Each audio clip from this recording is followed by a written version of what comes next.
Yun, by the stripes of Jesus, you are healed. Kasi, sa totoo lang, for stage 4 lang tayo. So, hindi ko talaga. So, sinasabi ko na akong tatrabaho, marami din ako nakikita ganyan. Pero, praise the Lord, kasi binibigay ko lang siya sa Lord na, pala kasi, pinira sa ganitong panahon na stage 4 ka na, and nag-glorify mo pa sila. And yun nga, nakausap ko rin si Tita kanina, grabe yung, ano niya, spiritual offering niya kay Lord na handa siya kung ano man yung mangyari. Diba? Parang offer naman na lahat kay Lord. Marami siyang natulungan. And natutuwa si Lord dun sa nagawa niya. And ako personally, sobrang busy, pero alam ko, nung nalaman ko na si Tita ay nakasakit, sobrang, syempre, nagulat. Pero nagulat din ako sa 2 years old. Hindi ko alam. Akala ko 60s na. Tapos ayun, so praise God kasi, binigyan pa siya nila yung pagkakataon na makasama sila. And thank you, Tita, personally, dahil lagi mo kami pinapatuloy sa bahay ko, lagi kami senyorita sa bahay mo. And pinag-pray ka namin lagi. Pinag-pray kita personally lagi ka namin. Gumaling ka, at kung ano man yung kalooban ni Lord para sa iyo. And happy birthday po, God bless you po. Wait lang. So, ayan mga, you have witnessed from young generation, 90s, 80s, 70s, you have friends that loves you, Mama, so much. So now, your third message, for 7-year-old, I would like to call another friend of Mama, Mama Fe, of course. Mama Fe. That's all. May a part of family si Mama Fe. Very strange. Ayan, so, alala ko, nagtutulong ba yun sila kay Daddy? Pinukuha niyo sa Diba? kainin. Pero, salamat ako sa'yo. Marami na iniibig sa'yo. At iniidol naman rin ako. Masabi ko maganda po. Joke lang.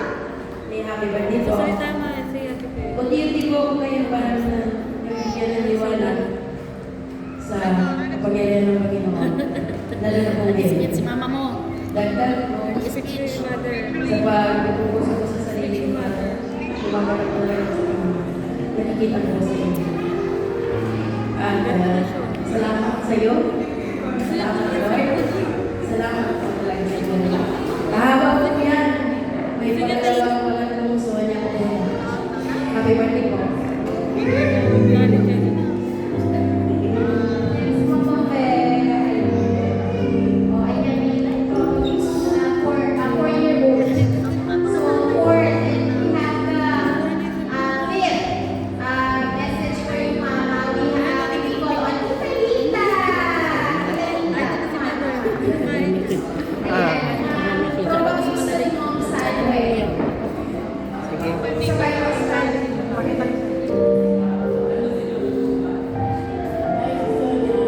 Happy birthday.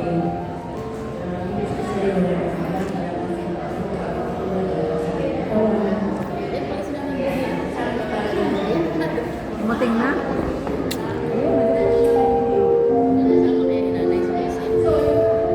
Thank you so much.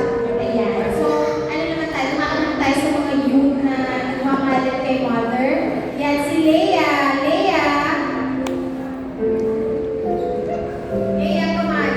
Yan, hindi natin makakalimutan. Thank you, Leia. Si Teacher Leia. Thanks for coming.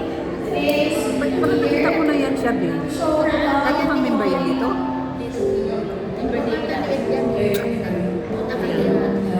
Kaya nga kanina, hindi ko siya napansin.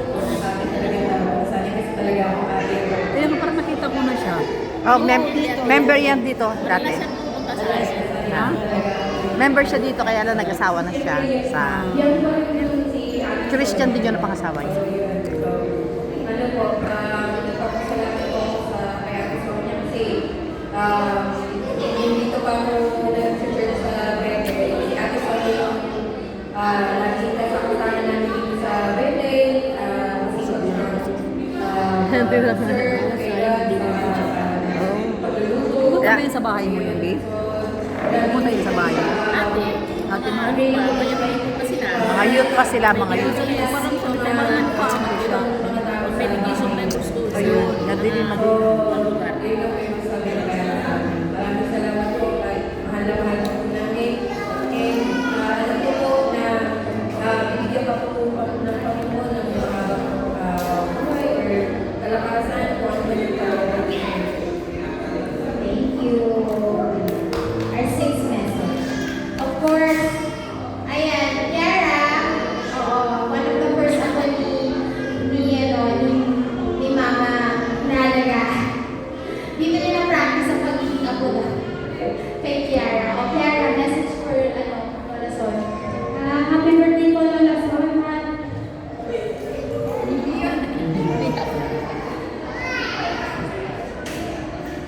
Sa pag-aalaga niya, maliit pa eh.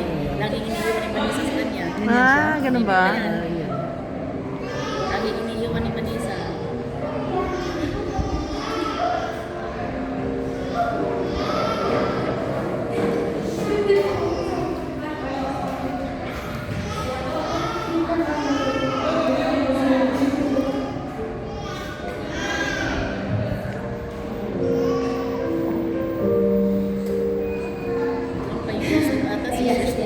The Kiara is like, sabi nga ni Mama, hindi mo siya nakapag-practice ng pagiging ako.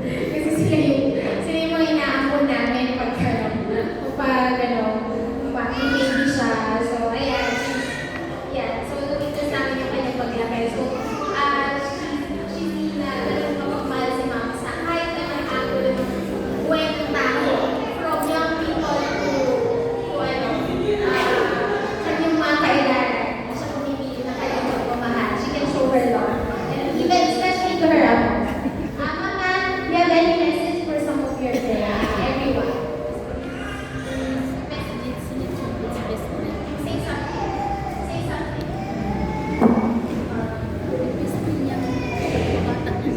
Sa lahat na narito, maraming salamat sa inyong pagdalo. Masaya ako. Para nabuhayan ako na ako ng mga kasi para si Lord parang nasakutan sa kalingan ko na Lord, yun na yung tayo hinihingi ko na total birthday ko rin lang naman. Bigyan mo ako ng birthday gift na isang kalakasan para makapatuloy ako makapag-ikot sa iyo. Kasi Lord, nandito ko na. Alam mo na yung puso ko, Lord. Simula na makilala ko ang buhay ko na alay ko sa iyo. Sa mga kapatiran sa aking bahay, tinutuloy ko ng mga ako. Masaya ako na nakita ko kayo ng muli. Kasi nag-link ko, pagkanisip ko ng link ko ng umaga. Parang iba ang pataas na naramdaman ko. Kaya gusto ko magsimba. Kasi parang binigyan ako ng lakas ni Lord. Lord, sana ito na yung nasagutan na there's nothing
Ate Ronnie, na andyan, support din sa akin, sila Cherry Ann, si Justin, na hindi nagpapabaya sa akin. Thank you so much talaga sa ipon niyo sa akin.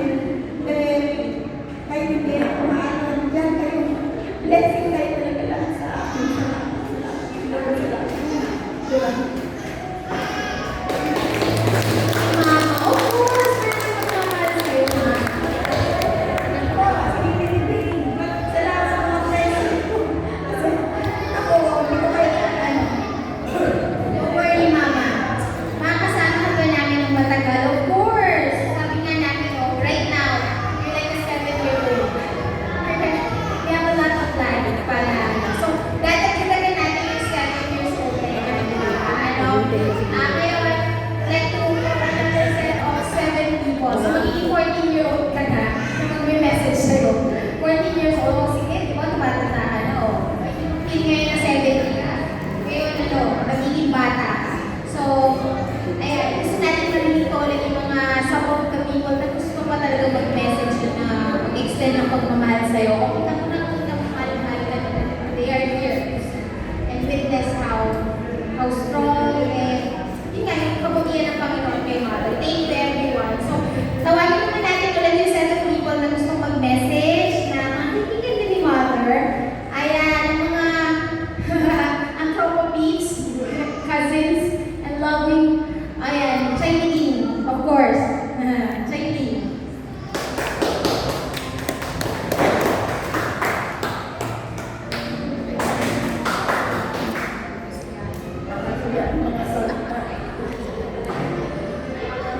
Salamat, pinapasalamatan ko isa na.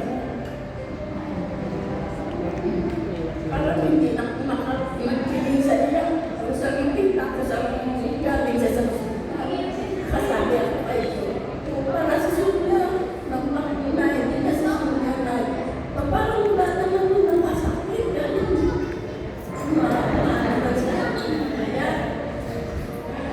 Kaya nung sinabi ko, parang hindi ako makasakit na. Parang nawayaw ko magtingin sa iya. Gusto makakita ko.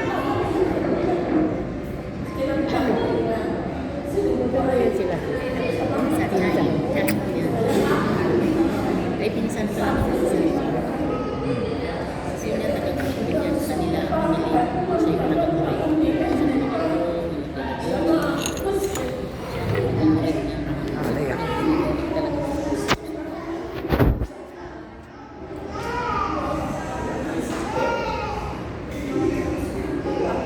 Kaya nabalik yan sa nanay meeting, di ba? Dati nun, napunta na yan sa iba eh. Tanging ano ba yun? Ano ba yun? Lating daan. Lating daan.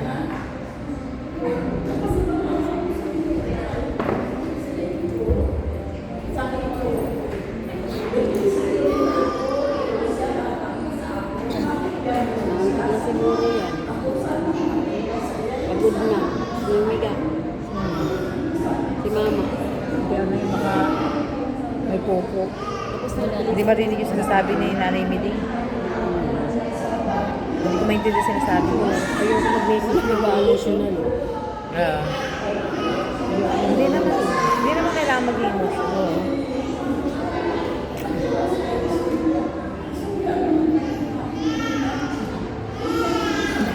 Ang dami sinabi ni nanay, pero parang wala akong maintindihan. Isa lang tindahan ko. Sunya lang.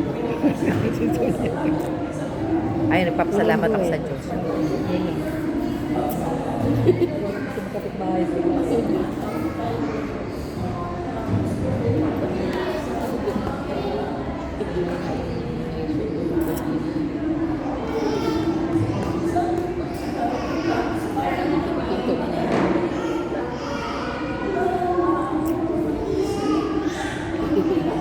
Ano na narinig?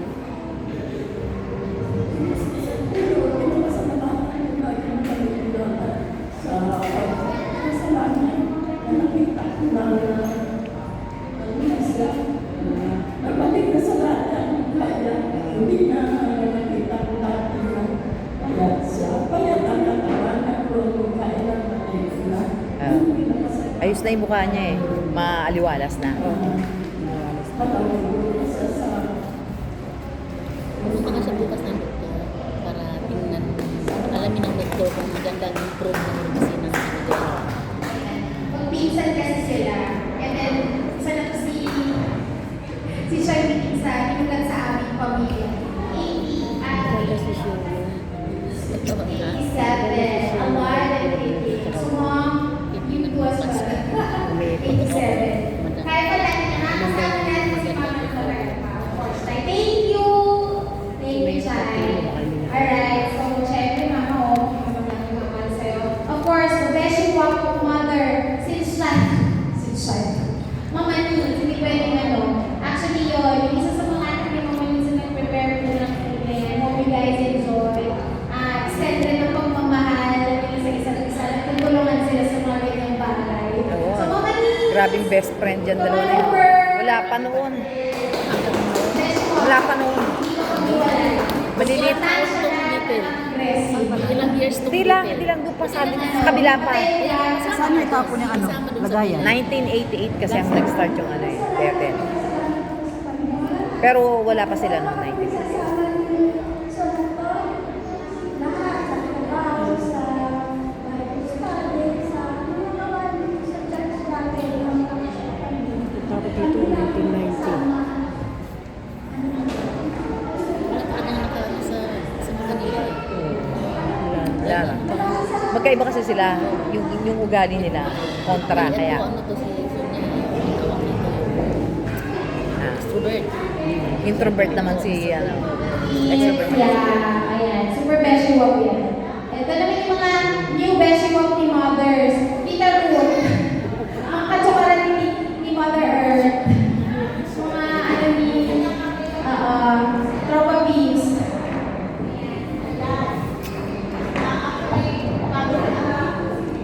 Pero matagal na ako dito, nagpupunta-punta. Pero 3 years ago, number na. So yung pagsama-sama namin ni Sister Sonia, na yan eh.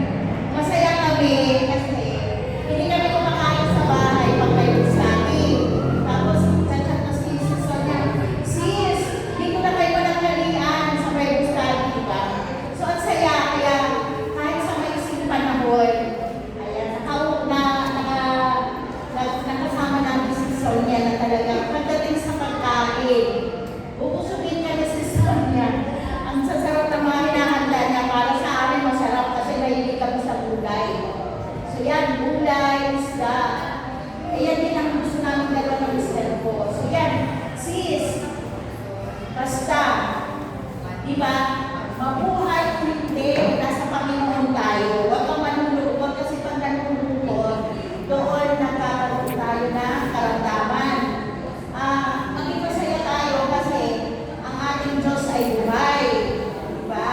At ang pagbuhay ng ating Panginoon, sabi nga, diba, kahit mamatay tayo, buhay pa rin tayo doon sa piling niya. So yun, basta palakas kasi, natutuwa ako na nung linggo, tuwag-tuwa ako kasi sabi nga, sila sa kay Rodney, Rodney, baka pwede mag-sisyon niya, mag-ganito para, kasi iba pa rin talaga pag nakakalit tayo, diba? So, tuwag-tuwa ako nung nakita ko si Sonia nung Sunday, kasi yung talagang pinag-pray ko, sis, dati ka, nasa prayer ko, kaya, ibigyan ka, basta, wala ka na over ni Lord, kasi hindi naman tayo eh, kalooban ni Lord ang ating, hindi yung kalooban ng sinuman, basta si Lord lang, huwag kang manghihina,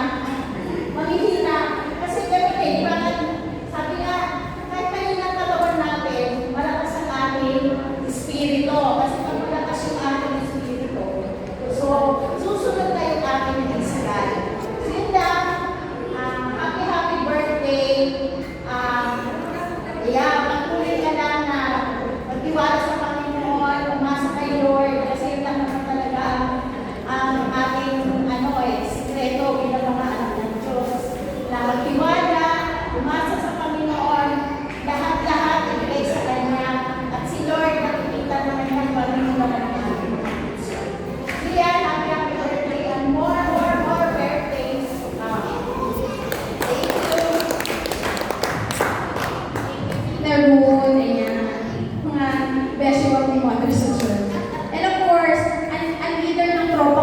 From Ibalit!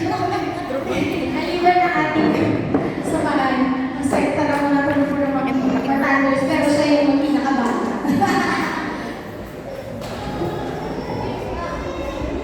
Sis, nagpapasalamat ako sa Panginoon kasi ngayon kasama ka namin ulit. From the start, ilang dekada na kami nakasama nito. Si Sis Gloria, si Sis Miss, si Sis Kita ko. tumanda na kami sa Panginoon. Pagkatanda na ako. Eh sa akin nga, whatever happened, alam ko naman na, sabi nga when we are absent in our body, we are present in the Lord. Kaya, ano man ang mangyari sa atin, alam ko ng Panginoon yun. Kaya, maging masaya lang tayo. Ako masaya ako kung ano man mangyari. Sabi ko pag ako nang mabuna sa inyo, gusto ko yung masaya lang tayo, yung walang malungkot Kasi mas masaya pag nasa langit na. Dito, marami pa tayo dito Pero pag nasa langit pa tayo, kasama na natin. Kaya, salamat naman. Masaya pa tayo dahil magkakasama pa tayo. Hanggang kalooban na Panginoon. Happy birthday. At isa ka 70 ka, saan pamaano ko kasi ako, magsisisi pa lang ako next year. So, magtabahaba pa yung aking, album din. Hangin. Thank you, Tita Lel. Si Tita Lel, magsi-60 pero siya yung kanilang, commander in charge. Sabi daw ko, bubo ako. Ayan. Ito, isa to sa mga long time friend ako. From ano to, sisterhood, parang ano nila to, para silang may sekta, para silang may lahat ng mga sa buhay, sinuong nila. O, ate ko! Yan, kami yan. Yan, lagi yan. Sa buhay. Grabe. Mula noon, doon pa lang. Sakit. Lagi na yan Kami dalawa. Sige. Magmahal kayo dalawa.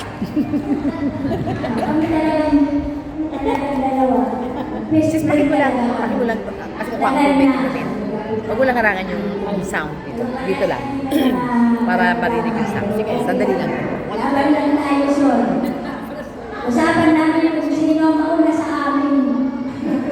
Pero tanggap naman namin sa Panginoon. Yung pag pinag-usapan Kung sino ang mauna sa amin. Kaya nag-uusap kami na mauna, magsasalita. Ito, alam namin kasi talagang hindi kami talaga nag-iwanan.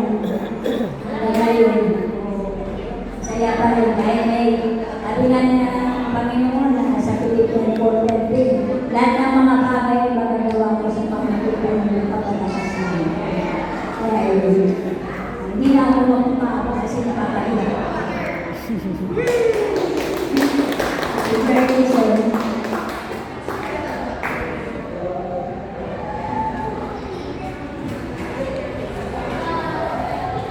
Hindi ka gulo. Ayan. So, meron ba? Ayan. We would like to welcome our, from our clan, Padol, from the Padol. Tita! Ayan, dumating ang aming kamag-anak, Jeboy. Come on, punta kayo dito. Ayan, say hello to mama. Ayan, sige na. Ikaw muna, Jeboy. Tita, come on. Halika dito. Ayun pa. Ayan, thank you for coming. Ayan.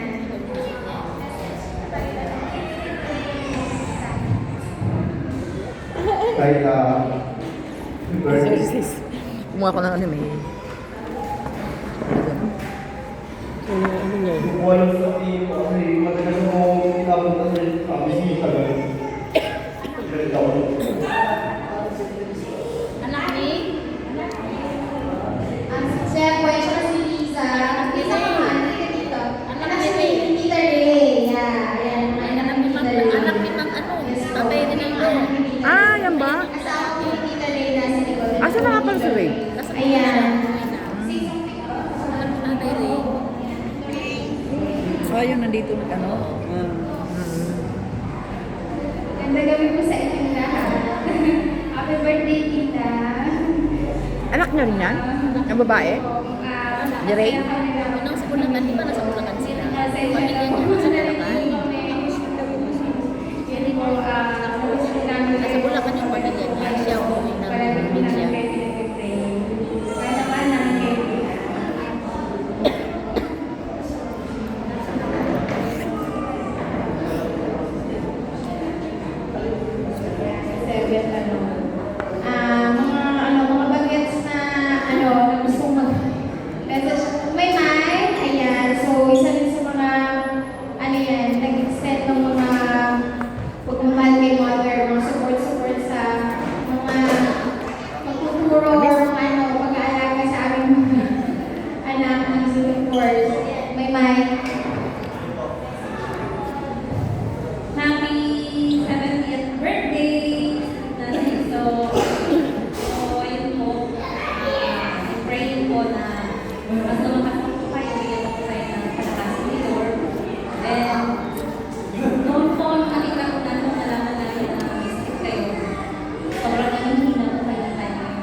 Kaya nga.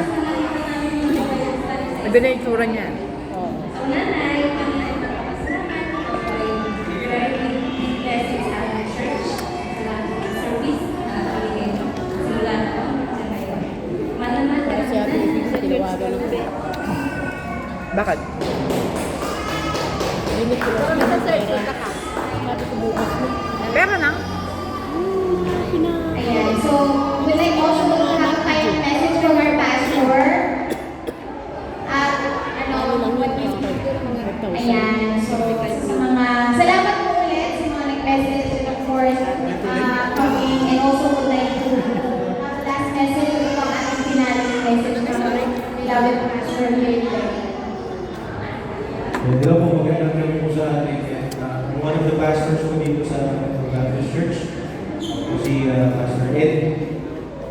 So, yun po, sa final message Hindi po pa nabibigyan natin, siya ni MJ? as you can see, Bigay ko siya. sa biyaya ng Panginoon ay nagpapatuloy po si Tita Sonia sa kanyang kalagayan. Di ba may ano tayo? At isa pong malaking biyaya na makita namin si Tita Sonia umatay siya ng linggo. Kung alam po ninyo, mga ilang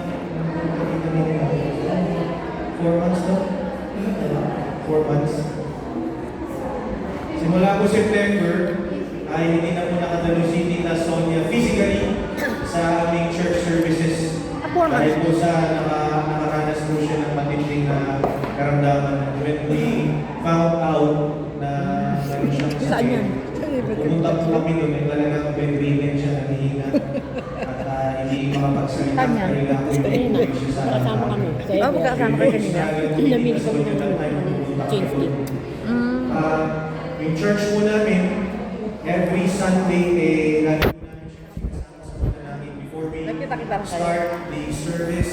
Lagi po siya nakapaskil yung pangalan sa aming corporate prayer because we believe as Christians, just to remind, hindi po makapangyarihan yung panalangin, but yung may kapangyarihan yung ating pinapanalangin kundi yung Diyos. So just to give you an understanding, wala pong kapangyarihan sa ating mga bibig. We don't have the power to cast out demons or anything dahil wala tayong capacity Gusto mo ano mo, palitan na lang natin. dahil sa mga bagay na nais na bibig. So just a final message, siguro, noong nakapag-message ka rin ako kanina, I think this is magandang paalala sa atin bago tayo magkain. Ate, magkain mo na yung mga nakakita niya. Alas, pagkatapos ito, may mga tapos na yun.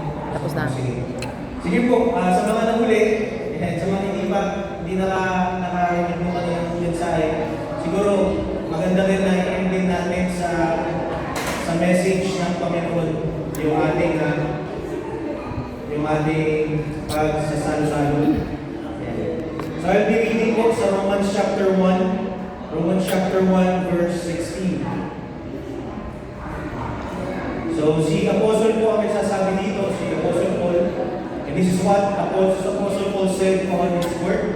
Sabi niya, Romans chapter 1 verse 16, for I am not ashamed of the gospel, for it is the power of God for salvation to everyone who believes, to the Jew first and also to the Greek. We have to understand, mga kapatid, na ang salita ng Diyos ay makapangyarihan. At pag sinabi natin makapangyarihan ang salita ng Diyos, meron siyang pinagtutukuyan. Sabi po dun sa verse na binasa natin, there is the power of God unto salvation. Ano po yung may kapangyarihan ng Diyos? Ito po yung ebanghelyo. Yan po yung nakalagay dyan. Yung gospel. Now, ang dapat natin malaman, what is the gospel? Ano nga ba yung ebanghelyo? Sa Greek po, ang tawag po dyan, evangelion. In English, ang term po niyan, good news. Good news. Okay? Now, ang gospel po ay good news. Ang tanong, bakit siya good news? Kasi kung titignan natin sa Tita Sonia, kung nalaman natin na kasakit siya, pwede ba natin sabihin na good news yun? Of course, kaya nga po kayo umiyak sa atin kanina, malungkot. Dahil alam natin, yung kalagayan ni Tita Sonia, hindi siya good news. Right? Pero in the Word of God, may sinasabi na may good news. Ito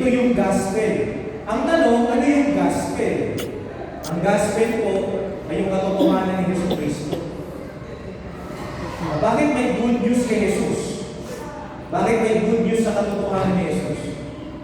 Alam niyo bakit? Kasi yung kalagayan ni Tita Sonia, yung kalagayan ng sino ng mga tao na near death o malapit na may karamdaman, we believe as Christian that death is not a final situation ng isang tao. Kaya sabi sa Bible, it is the power of God. Bakit power of God? Gusto ko pong tanongin sa inyo, sino po ang kayang talunin ng kamatayan? Ask ko po. Sino ang may kakayahang talunin ng kasalanan? Ang kamatayan? No one. Tama? Tama? If you're just a mere person, you cannot defeat death. Hindi mo kayang patayin yung sariling kamatayan kasi every one of us will someday go there. Right? Now, ang tanong, if we have this kind of situation, no, just imagine, malapit ka na doon sa final lap ng iyong buhay. How can you say that you defeated death? Paano mo masasabi na malapit ka na doon at ang maririnig sa iyong bibig kapag kukuhain ang iyong buhay na pagtagumpayan mo ang kamatayan? I believe hindi yun sa pamamagitan mo bilang isang tao. Hindi sa pamamagitan mo na napagtagumpayan mo yung sarili ng kamatayan. You know what? Ang nakapagtagumpay sa kamatayan at kasalanan? It's Jesus Christ. When He died on the cross for our sin. Yung kamatayan niya na yun, hindi yung pagkatalo. Yung kamatayan niya sa cross is kamatayan ng kamatayan ng kasalanan.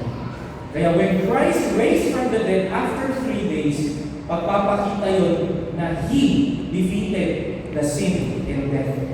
And that's what, yun ang kinakatakutan ng lahat ng tao ngayon. They fear, takot silang mamatay. Pero you know what? Why Tita Sonia is still here standing? I believe not because dahil sa kanya. At I believe kung bakit, yes, masakit, mahirap na may karamdaman, pero bakit lumabas sa kanyang bibig na hindi siya natatakot na mamatay o buhay ng buhay?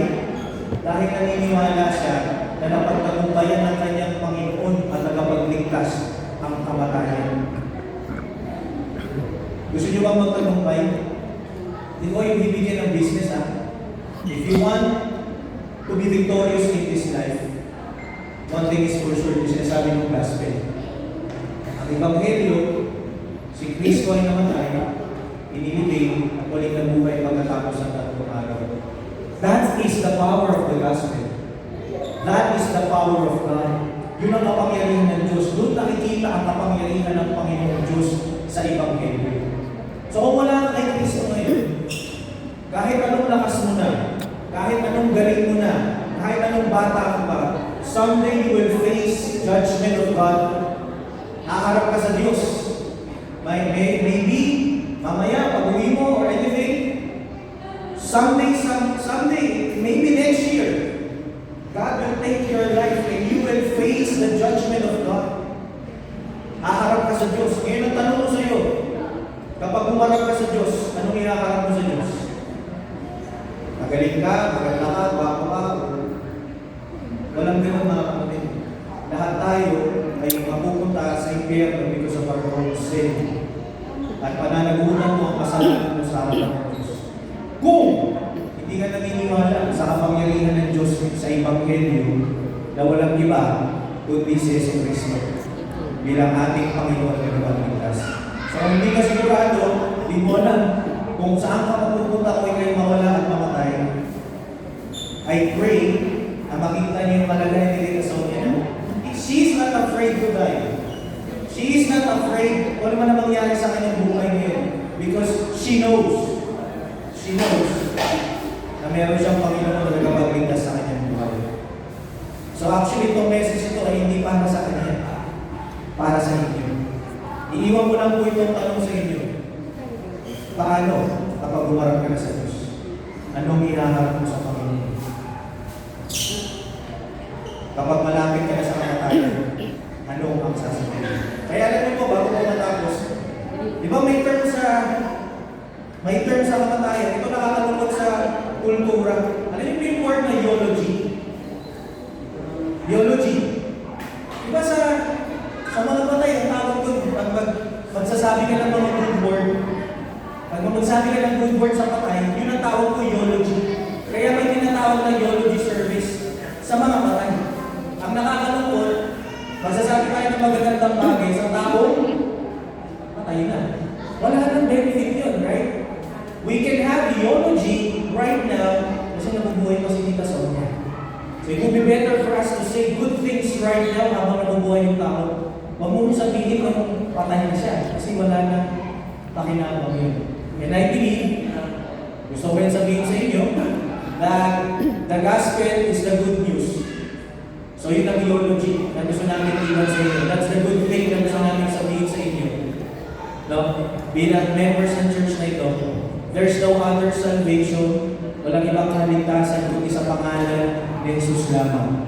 Kung hindi ka mananampalataya kay Kristo at magsisisi sa iyong mga kasalanan, ikaw ang magbabayad ng sarili mong kasalanan at haharap ka sa Diyos mananampalataya. At si Tita Sonia, accepted na doon sa judgment na yun. Alam niyo bakit? Dahil kilala niya si Kristo bilang Panginoon na magpapagligtas sa kanya. Kung hindi mo siya kilala, kung hindi mo kilala si Jesus kayo, kung alam mo lang at kilala mo lang siya sa pangalan niya yun, dahil naririnig natin, pero wala ka pala ng palataya sa kanya, you will face the judgment of this holy God. At yun ang nakakatakot na kalagayan. Hindi ang kamatayan na nakakatakot. Ang nakakatakot na pag umarap ka sa banal na Diyos na to. Dahil pag umarap ka sa banal na Diyos na to, wala kang mawala. Sasagutin mo ang lahat ng mga kasalanan pinagagawa mo kung ikay hindi dito pagtago. So you will face the judgment of God. You will face death, eternal hell forever. So that's the final message na gusto ko sabihin sa inyo. And as we end, I think we already end this celebration. We will all stand and we'll be closing in